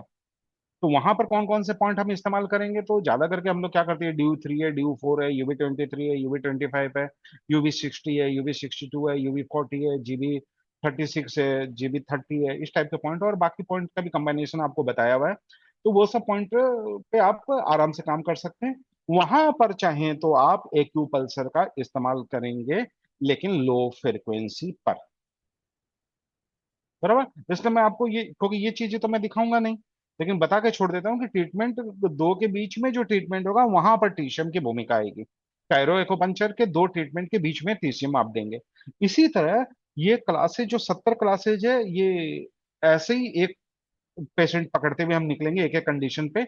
वहां पर आपको सीखना होगा वार्म निडल मोक्षा। तो यहाँ पर मैं कुछ दिखा दूंगा और बाकी आपको सिखाऊंगा। प्लस हुआ तो जियाजी करते हुए मैंने इंडिया में किसी को भी ढंग से नहीं देखा। क्यों? किताब पढ़ पढ़ के चालू की, किसी यूनिवर्सिटी में जाके किए नहीं, तो बड़ी दिक्कत आ रही है। तो हुआ तो जियाजी पे मास्टरी कर लेंगे तो आपकी 50% एक्यूपंक्चर बेस्ट एक्यूपंक्चर हो जाएगा। तो आगे चल के हम लोग हुआ तो जियाजी पर चर्चा करेंगे।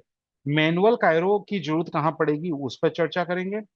और फिजियोथेरेपी वाले lumbar rotation and extension mobilisation technique में और कायरो में क्या अंतर होता है, वो दोनों लेके चलेंगे। गन कायरो को अभी प्रवेश कराएंगे। गन का एक अलग चीज होता है जो यहाँ पर प्रवेश कराएंगे, वो है हो गया आपका स्क्रैपिंग मसाज टेक्निक जो है गन का, वो सिखाएंगे। गन मसाज यहाँ पर हम जीबी 21, यूबी 57, यूबी 30 और यूबी सैटी का पॉइंट, ये चार पे मैं सबको प्रैक्टिकल दिखाऊंगा। और बाकी चीजें फिर कलांतर में एडवांस रूप में आगे चलते रहेगी। क्वाड्री मोक्शा और फंक्शनल कपिंग जो है ये आगे के क्लास में होगा। और प्लस एक टेक्निक सारे साइटिका वाले को सीखना है और करवाना है। फिजियोथेरेपी में हम ट्रैक्शन करवाते हैं, और कायरो में और एक्यूपंक्चर में हम डीकम्प्रेशन कराते हैं। तो डीकम्प्रेशन की क्लास जो होगी वो पेड वाले में रहेगी। और ये पूरा क्लिनिक का एक ट्रीटमेंट का पूरा प्रोटोकॉल का दायरा लगभग लगभग मैंने आपको बता दिया कि इसी दायरे में हम लोग करते हैं। बहुत लोगों ने कपिंग के बारे में पूछा है कि सर कपिंग बताएंगे, तो मैं आप लोगों को कपिंग ऑलरेडी सिखा चुका हूँ। बैक पेन में और साइटिका में फंक्शनल कपिंग। यहाँ पर फिर मैं नया कपिंग आप लोगों को बता दूंगा, रोटेटर कपिंग। ताकि आपका एक नया चैप्टर भी बन जाएगा, एक नई चीज भी आपको देखने को मिल जाएगी। तो रोटेटर कपिंग से चीजें सिखा दूंगा। वैसे कपिंग का लगभग हो गया। फायर कपिंग वगैरह बहुत पहले करवा दिया, ये हो गया। तो ज्यादा करके आपको साइटिका बैक पेन में फायर कपिंग काम में आता है।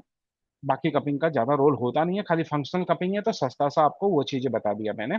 फंक्शनल कपिंग कीजिएगा तो रोटेटर कपिंग से ले लेंगे। प्लस अब यहाँ पर एक्यूपंक्चर की एक विशेष शाखा मैं आप लोगों को बताऊंगा। वो ये मैं बातें अब जो बातें कर रहा हूँ ना, ये उसके बाद की बातें कर रहा हूँ, फ्री क्लास के बाद की बातें कर रहा हूँ, क्योंकि ये क्लास तो 70 क्लास तक जारी रहेगी। तो एक पेशेंट को देने के लिए क्या क्या चीज चाहिए होता है वो भी मैं साथ में बता रहा हूँ। वो होता है बॉडी की अलाइनमेंट, या तो कायरो से कीजिए या एक्यूपंक्चर से कीजिए। एक्यूपंक्चर से बॉडी की अलाइनमेंट ज्यादा अच्छी होती है और ज्यादा फास्ट होती है। Can you believe? Delhi Bombay में मैं डेमो दे चुका हूँ, दिखा चुका हूँ। और आप लोगों को लाइव क्लास में भी डेमो दिखाऊंगा। तो बॉडी का अलाइनमेंट जो है, ये इसका पार्ट नहीं था, लेकिन फिर भी इसमें मैं कुछ चीजें शामिल कर दूंगा। स्ट्रक्चरल अलाइनमेंट एक्यूपंक्चर आपको सिखाऊंगा, जिससे कि आप कोई भी अलाइनमेंट को तुरंत सिंगल निडल में ही करेक्ट कर लेंगे। गन हो गया और ये हो गया, बस काफी है। और उसके बाद में कुछ चीजें ऐसी होती है जो हमें फिजियोथेरेपी से भी थोड़ी सी लेनी होती है, और पेशेंट को गाइड करना होता है, क्योंकि ऑर्थोपेडिक और न्यूरोलॉजिकल डॉक्टर जो होते हैं वो ज्यादा करके फिजियोथेरेपी टर्मिनोलॉजी में ही प्रिस्क्राइब करते हैं। तो वो सारी चीजें आपको मालूम होनी होगी कि पेशेंट को फ्लेक्शन एक्सरसाइज बताया गया है, एक्सटेंशन एक्सरसाइज बताया है, क्वाड्रिसेप बताया है, हैमस्ट्रिंग बताया है, या क्या बताया है, वो सब के मायने क्या है, आईपी के मायने क्या है, ये सारी टर्मिनोलॉजी आपको पता होना चाहिए। और उसका विकल्प एक्यूपंक्चर में क्या है वो पता होना चाहिए, और उससे मिलकर आप जबरदस्त रिजल्ट दे सकते हैं। तो ये सारे दायरे हो गए। तो कल के क्लास में हम प्रैक्टिकल देखेंगे ये सारी चीजों को। आज मैंने बेस ये बना दिया ताकि जब भी कोई काम हो तो ये सारी बातें आपको याद आ जाए। तो ठीक है। तो आज रात को ही आप लोगों को ये वीडियो भी मैं दे दूंगा ताकि आप लोग इसको देख कर आए। फ्री वालों को तो हम वीडियो नहीं दे रहे, पेड वालों को वीडियो दे रहे हैं, तो पेड वालों को वीडियो मिलेगा। फ्री वाले वापस से एक बार क्लास देख लेंगे तो उनको याद आ जाएगा, तो दिक्कत की बात नहीं। अगर कुछ कंफ्यूजन रहेगा तो मैं दूर कर दूंगा। तो एक बार हम पॉज करते हैं इसको, और आपके कोई डाउट वगैरह होंगे तो उसको ले लेते हैं। और इसी तरह के बहुत सारे फ्री क्लास को ज्वाइन करने के लिए आप दो तीन प्रक्रिया से हमसे जुड़ सकते हैं। हमारा व्हाट्सएप नंबर है 9435021306। किसी भी प्रोग्राम में जुड़ने के लिए आप इस पे मैसेज कर दीजिए, वहां से आपको जवाब मिल जाएगा। लेकिन इस पे कॉल की सुविधा नहीं है। कॉल करना है तो मिस कॉल आप हमें कर सकते हैं, या हर मैसेज के साथ नीलम जी का भी नंबर दिया रहता है, आप उस पर कॉल कर लीजिए, व्हाट्सएप कर लीजिए, वो जवाब दे देगी। और हमारा जो मिस कॉल देने का नंबर है वो है 7002506486। इस पर व्हाट्सएप की सुविधा नहीं है, सिर्फ मिस कॉल करिए, फिर हमारी टीम की तरफ से आपको कोई ना कोई कॉल करके आपको संबोधित कर देगा।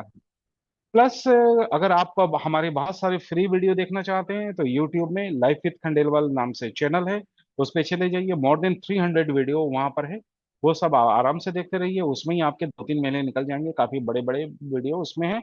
और एकोपंचार, मॉक्सिवेशन और होम केयर, इससे रिलेटेड बीच बीच में हम एक दो वीडियो छोड़ते रहते हैं, तो उसका भी आप आनंद ले सकते हैं। तो मैं मनोज खंडेलवाल लेता हूँ इजाजत। जुड़े रहिए हमारे साथ, और कल के प्रैक्टिकल क्लास में शामिल होकर ये जो चीजें मैंने बताई है इसको इम्प्लीमेंट होते हुए देखिए।